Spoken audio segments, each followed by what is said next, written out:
Hi, my name is Sue and welcome to my craft room. Today's project, I'm going to make a card using stamps from GinaK and Simon Says, but with that stamp set, I'm going to attempt to make a rainbow background using Distress Oxide inks and a water brush. I don't have watercolor sets because I haven't done watercolor enough to make that investment. So I'm just going to use the inks from the Distress Oxide inks and get a nice pastel color with that. Also, I don't freehand rainbows very good at all. So I have a template that I have from my sewing days, and I'm going to use that to be my guideline for the rainbow.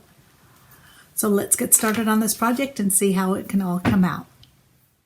These are the Distress Oxide colors that I used, and I put each one a little sample on my mat and added water in order to start watercoloring with that. So to start with, I took the panel or the template and I put it on the top of the panel, and I just worked my way down in rainbow color order. And this was just a guideline, just to give me a shape of the rainbow. And also for the colors that I'm using, I wanted to just be able to get that on the paper first, and then I can go in and make it more of what I wanted. And between, when I got down to the blue here, I went between all the leaves and the flower for the green and for the blue, as if the rainbow is behind the flowers. So with this template, it was real easy to see, and with the water brush, it's very thin, so I could go into each one and fill it in just perfect. Once I was done with the template, then I could just go in and feel the freehand of the colors and just fill in the white space between each of the colors. And it was, you know, when you do this, it's messy, it blends between the two colors. And that's what the look I was going for. Rainbows are not perfect lines, they're blended. And sometimes you don't even see all the colors, you just see a part of them. So here I was pretty confident with just having the green go on very light. And then I used the Seedless Preserve. And then after I was done there, I went on to color the flower image, and I used the Spectrum Noir pens, and here's the colors I used for the green.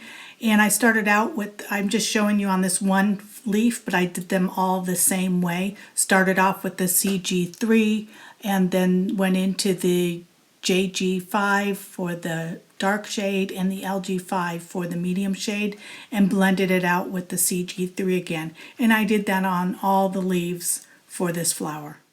For the coloring of the flowers, I used these three pinks of the markers, and I've just blended them out on all the flowers. Were all the same.